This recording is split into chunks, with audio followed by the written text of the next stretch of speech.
where is the position of D block element and F block element in the periodic table? Location. So first,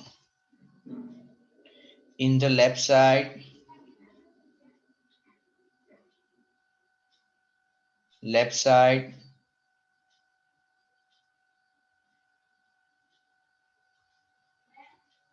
S block member.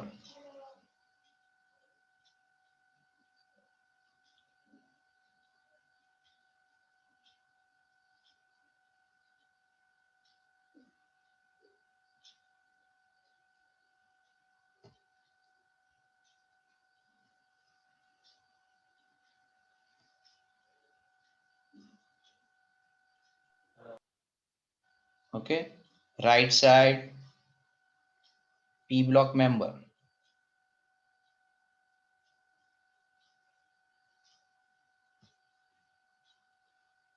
So I will try to explain position of D and F block member.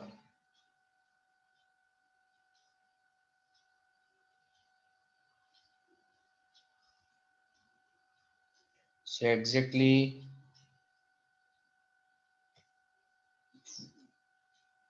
oh,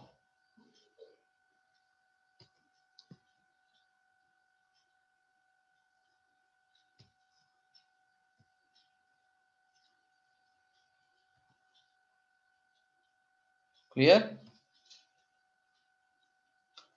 So here D block element, S block, sorry, S block element. Here P block element, then D block member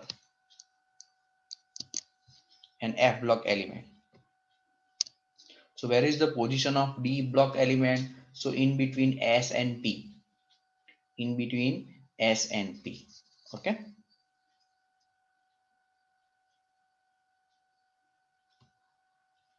The D block of the periodic element contains the element of the 3 to 12.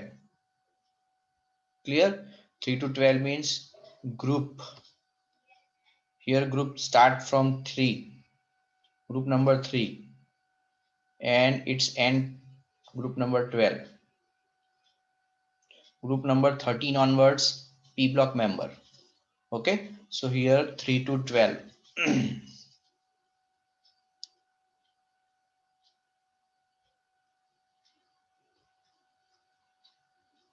In which the d orbital are progressively filled in each of the 4 long period. The element constitute F block are those in which the 4f and 5f orbital are progressively filled. चलो F block element, F block किसे बोलोगे? तो last electron F orbital में entered हो. So later 2 long periods, these elements are formal member of the group 3 from which they have been taken out to form a separate F block of the periodic table. The name transition metal and inner transition element metal of often used to refer D and F block element. तो एक चीज हमें पता चल गया कि transition element किसे बोलोगे और इनर ट्रांजिशन एलिमेंट. तो डी ब्लॉक के जो मेंबर्स है आपके पास ये रहे डी ब्लॉक के मेंबर्स, तो ये हो जाएंगे आपके transition element.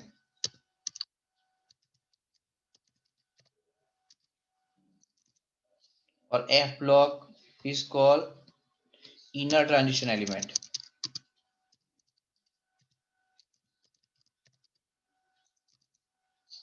F block is called inner transition element. 3D, 4D, 5D. In D block and here 4f and 5f. 4f orbital and 5f orbital are used. Okay. Inner transition series, there are two F block, there are two main series. Here lanthanoids and actinoids. Lanthanoid and actinoid series. Actinoid in which all the elements are radioactive. तो एक यहाँ पर important line इसमें से खाली आपके पास जो important line है वो ये है, ये वाला, बराबर. तो ये एक लाइन लिख लो. The name of transition metal and inner transition metal are often used to refer the element D and F block को. डी का नाम ट्रांजिशन एलिमेंट और एफ का नाम इनर ट्रांजिशन एलिमेंट. शॉर्ट में लिखोगे तो भी चलेगा, डी ऑर्बिटल उसके सामने लिखो transition element, and F orbital तो उसके सामने लिखो inner transition element.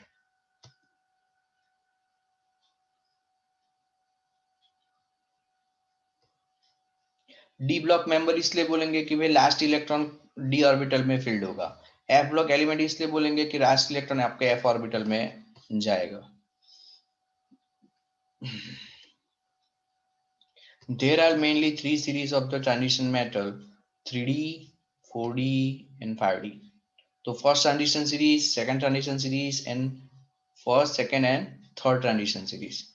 First transition series means scandium to zinc, 4D yttrium to cadmium, and 5D lanthanum to mercury. तो यहाँ पर ध्यान रखना है कि ट्रांजिशन सीरीज के अंदर पार्ट है first transition series, second transition series and third transition series.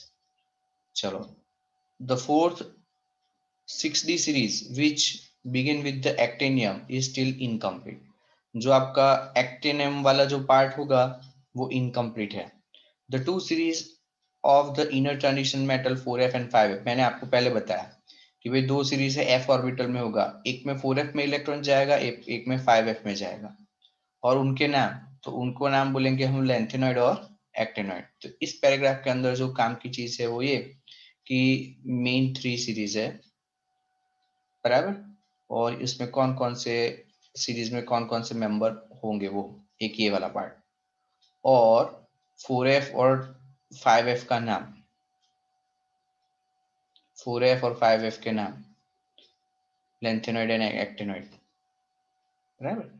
तो लिखो जल्दी से नोटबुक में।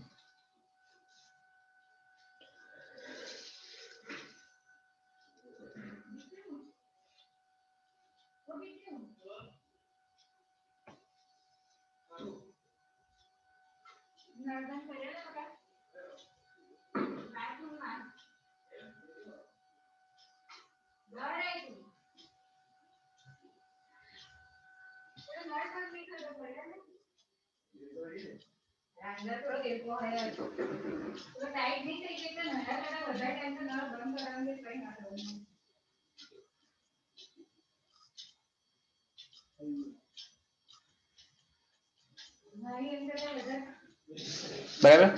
Strictly speaking, the transition element is defined as one which has incomplete filled d orbital. ये important part है कि d orbital आपका incompletely filled होना चाहिए, d10 नहीं, fully filled नहीं, लेकिन आगे जो लिखा है वो important है। देखो, element defined as one which incompletely filled d orbital in its ground state or in any one of its oxidation state, बराबर। तो सबसे पहले आएगा आपका ट्रांजिशन एलिमेंट का डेफिनेशन कि ट्रांजिशन एलिमेंट किसे बोलोगे, बराबर, ट्रांजिशन एलिमेंट किसे बोलोगे। अब यहाँ पर आपको मैं एक क्वेश्चन समझा देता हूं, उसको ध्यान रखना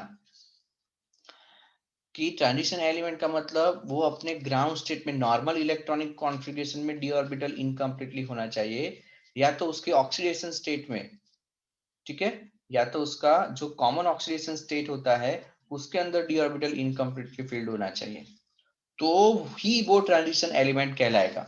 जैसे कि मैं एक एग्जांपल दे रहा हूं, यहाँ पे थोड़ा समझ लो। हमारे पास कॉपर है, कॉपर, बराबर, कॉपर Cu, तो कॉपर का इलेक्ट्रॉनिक कॉन्फ़िगरेशन क्या होगा, argon Ar, 3D,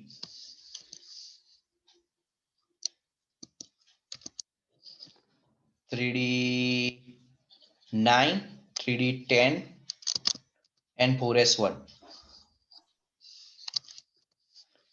copper 3D10 4s1। अब जिंक ले लो, तो जिंक का electronic configuration Zn, argon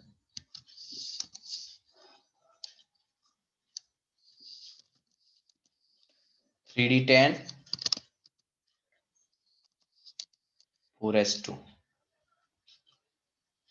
3D10 4s2, done. अब आप इसके अंदर देखो कि यहाँ पर तो दोनों में डी ऑर्बिटल फुल्ली फील्ड है, तो क्या ये दोनों ट्रांजिशन एलिमेंट कहलाएंगे? नहीं, तो ऐसा नहीं है। अब उनके कॉमन ऑक्सीडेशन स्टेट चेक करो, तो कॉपर का कॉमन ऑक्सीडेशन स्टेट होता है Cu2+, Cu2+। चलो इलेक्ट्रॉन कहां से जाएंगे? जब आप Cu2+ करोगे तो एक इलेक्ट्रॉन S में से जाएगा और एक इलेक्ट्रॉन D में से, तो आपके पास क्या बचेगा? 3d9। इनकम्प्लीटली फिल्ड हो गया, इसलिए कॉपर को हम ट्रांजिशन सीरीज में कंसीडर करेंगे। ये आपका ट्रांजिशन सीरीज का मेंबर है। बट जिंक देखो, जिंक का भी कॉमन ऑक्सीडेशन स्टेट +2 है, तो Zn+2। अब इसको आप S रिमूव करो, 2 इलेक्ट्रॉन, S में से 2 इलेक्ट्रॉन गए सपोज, तो क्या बचेगा? 3d10, फुल्ली फिल्ड, बराबर। तो जिंक आप देखोगे तो जिंक अपने ग्राउंड स्टेट में as well as common oxidation state में, दोनों में 3d10 है, दोनों के अंदर 3d10 है, इसलिए इसे हम ट्रांजिशन सीरीज में कंसीडर नहीं करेंगे, जबकि कॉपर ट्रांजिशन सीरीज में आएगा। तो इंपॉर्टेंट पार्ट क्या है, किसे आप ट्रांजिशन सीरीज में ट्रांजिशन एलिमेंट बोलोगे?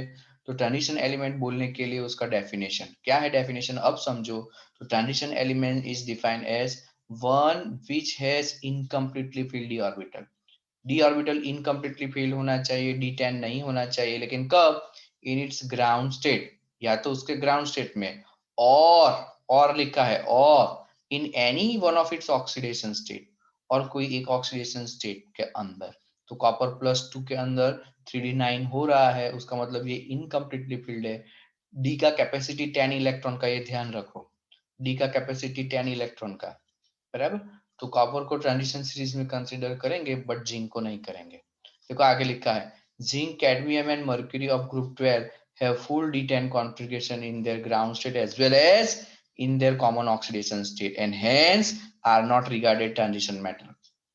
इन टेक्स्ट में एक क्वेश्चन आता है कि जिंक मर्क्यूरी और कैडमियम को ट्रांजिशन मेंबर में कंसीडर किया जाता नहीं है, give reason. Zinc, Hg, cadmium इसे ट्रांजिशन मेंबर में कंसीडर नहीं किया जाता, उसका रीजन बताओ।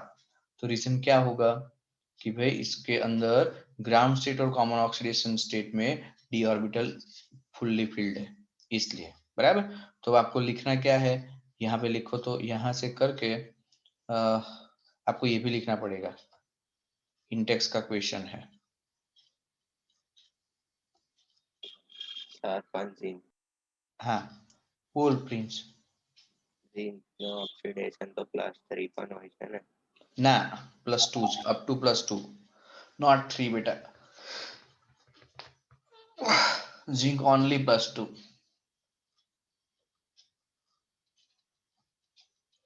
तो जो मैंने मार्क किया वो लिखो।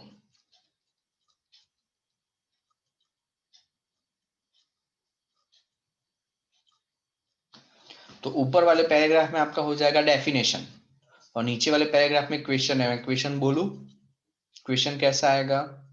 लिखो क्वेश्चन। सर एक मिनट,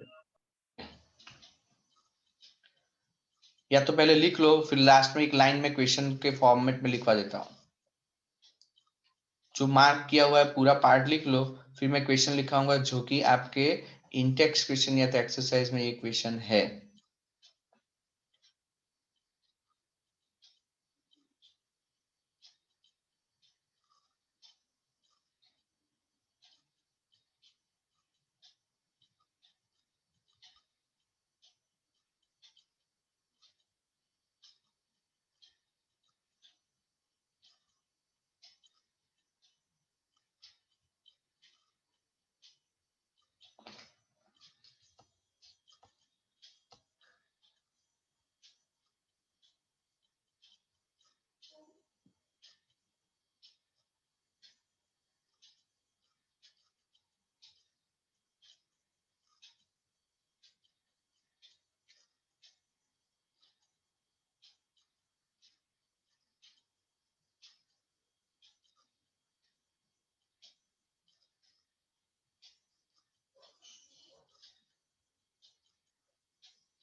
लिखो question. Zinc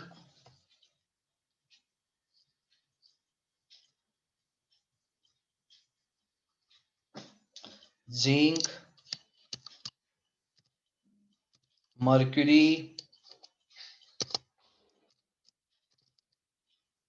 and cadmium does not consider as a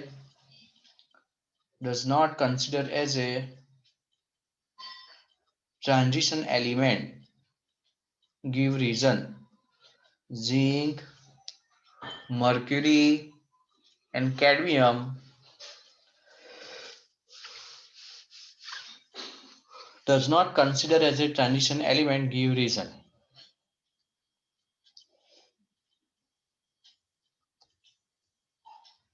okay तो ये आपका रीजन होगा कि इसके अंदर ग्राउंड स्टेट और कॉमन ऑक्सीडेशन स्टेट के अंदर डी ऑर्बिटल फुल्ली फिल्ड होगा, जबकि कंडीशन है कि डी ऑर्बिटल इनकम्प्लीटली फिल्ड होना चाहिए.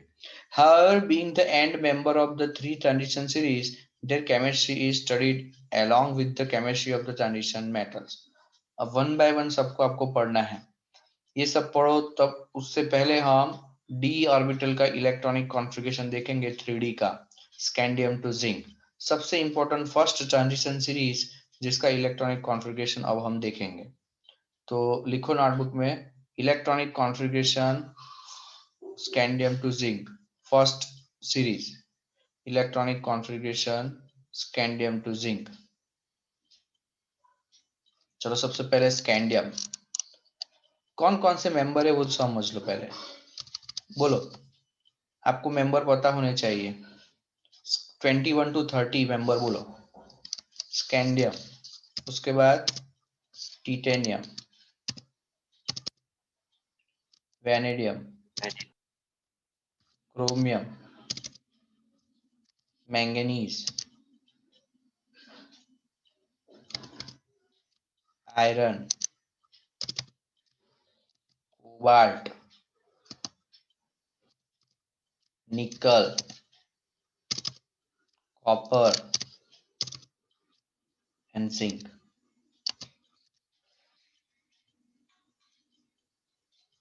ओके तो आर्गन का कॉन्फ़िगरेशन लिखना, स्कैंडियम का कॉन्फ़िगरेशन लिखना, तो सबसे पहले आर्गन AR 3D10 4s1. उसके बाद आएगा titanium, argon 3D10 4s2, vanadium, argon 3D10 4s3, chromium. तो 4s3 था. हाँ 4s3 था. कहाँ गलती करी हमने भाई, कहाँ गलती करी. 3D10 3D1, नहीं आ. 3D1 4s2. ओके फिर 3D2, 3D2 4s2, फिर 3D3.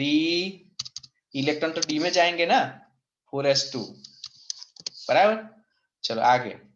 अब exception, argon 3D5 4s1,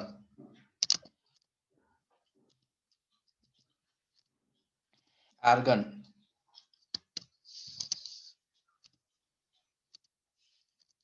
3D5 4s2, iron, argon 3D6 4s2, cobalt, argon 3D7 4s2, निकल.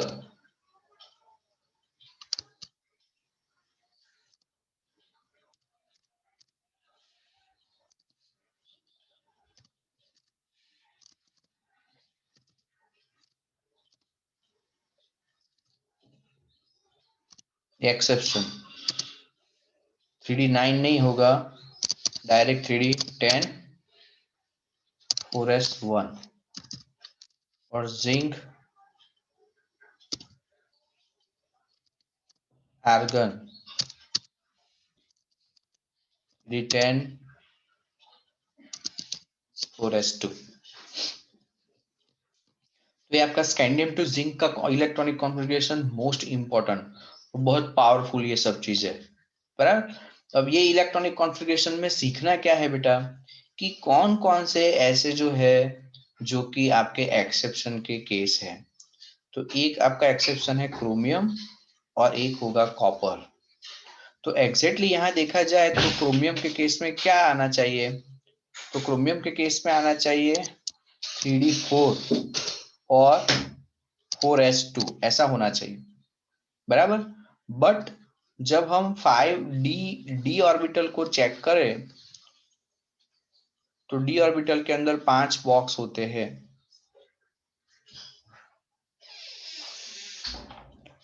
तो डी ऑर्बिटल के वो 5 बॉक्स कौन कौन से,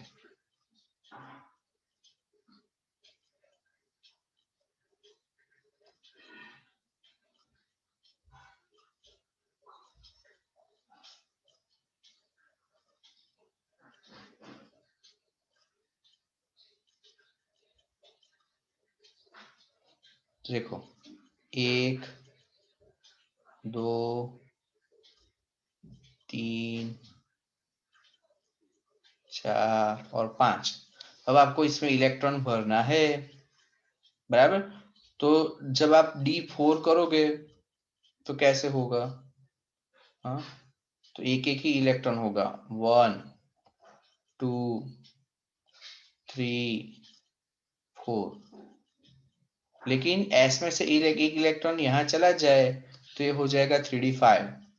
तो ये कंप्लीट आपका हाफ फील्ड ऑर्बिटल हो गया 3D5, जो कि काफी स्टेबल है। इसलिए यहाँ पर S में से एक इलेक्ट्रॉन D में चला जाएगा। वैसे सेम केस कॉपर के लिए, कॉपर के केस में भी क्या होना चाहिए, वैसे देखा जाए तो 3D7 है, 3D8 है, तो 3D8 के बाद तो 3D9 आना चाहिए। तो यहाँ पर आना चाहिए 3D9 और 4s2, बट ऐसा नहीं है, ये गलत है। इसलिए क्योंकि उसको भी स्टेबल पोजीशन चाहिए। तो वो स्टेबल पोजीशन कौन सा है वो देखो। तो यहाँ पर कॉपर के केस में भी स्टेबल पोजीशन ये है,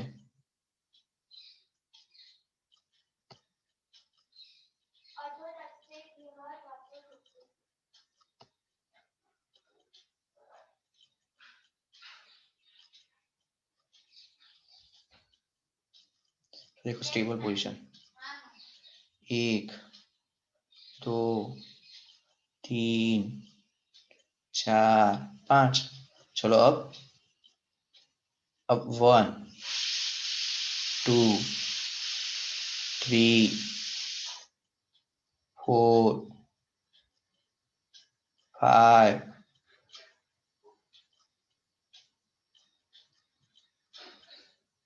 6 7 8 9। ये तो आपका कंप्लीट हुआ नहीं, इसलिए यहाँ से जब इलेक्ट्रॉन यहाँ शिफ्ट हो जाएगा तो ये हो जाएगा 3D10। अब देखो आप, तो ये हो गया 3D10 फुल लिक्विड। तो ये स्टेबल है, ये भी स्टेबल है, बराबर। तो इसलिए ये कॉन्फ़िगरेशन कंसीडर नहीं किया गया है और एक्सेप्शन वाला कॉन्फ़िगरेशन कंसीडर किया गया है। तो आप थोड़ा सामने जहां मैंने लिखा है वो ये वर्क आप कर लेना, ताकि आपको आइडिया आ जाए कि क्रोमियम और कॉपर एक्सेप्शन है। ये नोटबुक में थोड़ा आप लिख लें। तो ये हो गया आपका स्कैंडियम टू जिंक का कॉन्फ़िगरेशन।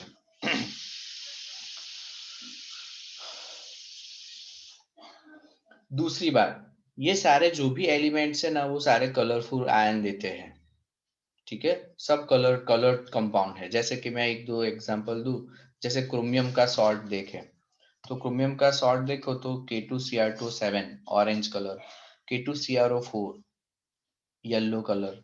मैंगनीज का कंपाउंड देखो KMnO4 पोटेशियम परमैंगनेट, आपको मालूम है वो पर्पल कलर का है, ठीक है। Fe का देख लो FeSO4 green colour, FeCl3 red brown colour, cobalt के सॉल्ट डार्क ब्लू होते हैं, निकल सल्फेट ग्रीन कलर का, कॉपर सल्फेट ब्लू कलर का, है कि नहीं? तो ये जो भी मेंबर है ट्रांजिशन सीरीज जो है वो क्या है, तो ये कलरफुल आयंस देते हैं। ये आपके जो आयंस और इसके जो कंपाउंड्स होंगे वो कलरफुल होंगे। दूसरा, ये कैटलिस्ट के फॉर्म में भी काम आते हैं। ठीक है, चलो आगे बढ़े।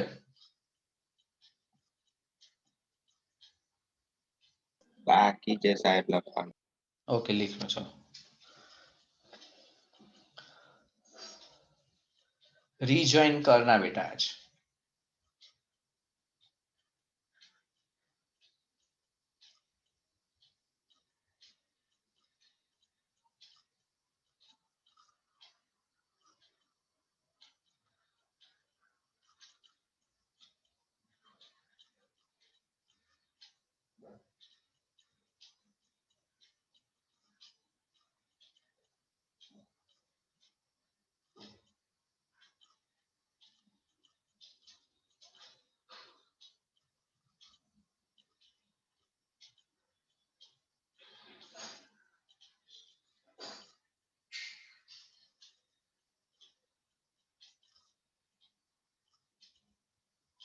Done Prince?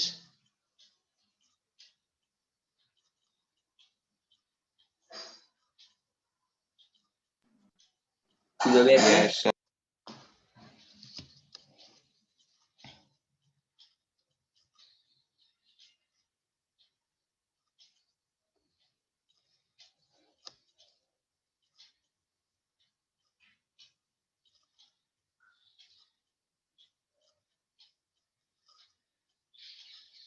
Various precious metals such as silver, gold, and platinum, and the industrially important metals like iron, copper, titanium form a part of the transition metal. तो ये transition metal के part है. In this unit, besides the introduction, we shall first lead with the electronic configuration, occurrence, and the general characteristics of transition element, with special emphasis on the trend in the properties of the first row, transition metals, and the preparations and property of some important compounds. तो ये हम general देखेंगे. चलो अब transition element, सबसे पहले position in the periodic table. So D and F block occupies, D block occupies the large middle section of S and P block in the periodic table. The very name transition gives to the element D block is only because of their position between S and P block. इसलिए ये नाम दिया transition क्योंकि S और P के बीच में है. The d orbital of the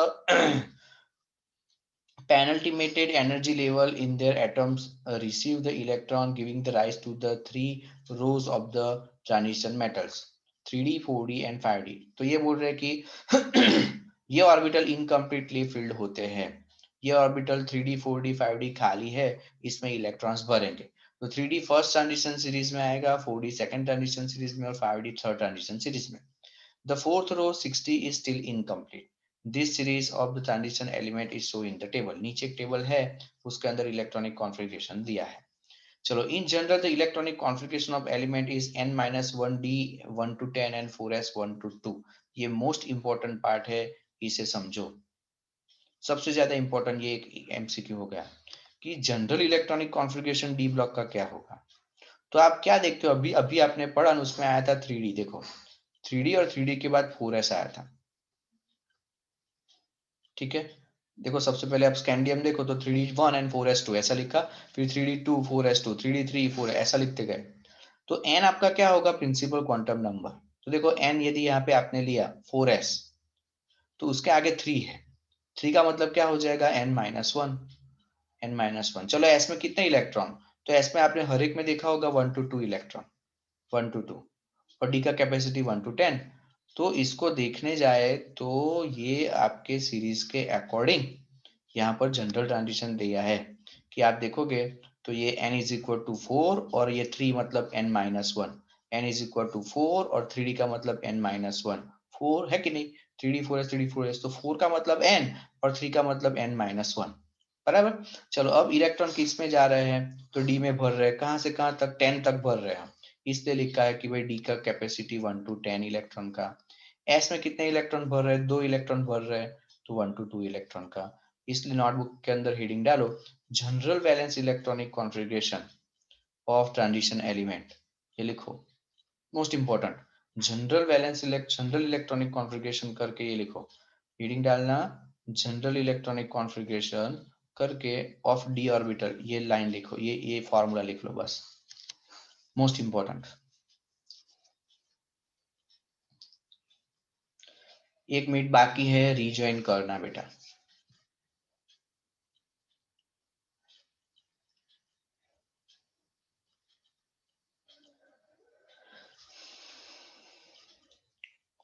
The n-1 stand for the inner d orbital। देखो d orbital अंदर की साइड है, आप लिखते हो 3d और फिर 4s, तो d orbital अंदर की साइड है बराबर, इसलिए नाम क्या बताया, inner orbital, inner d orbital which may have 1 or the 10 electrons, सही है, and the outermost ns orbital may have 1 or the 2 electrons।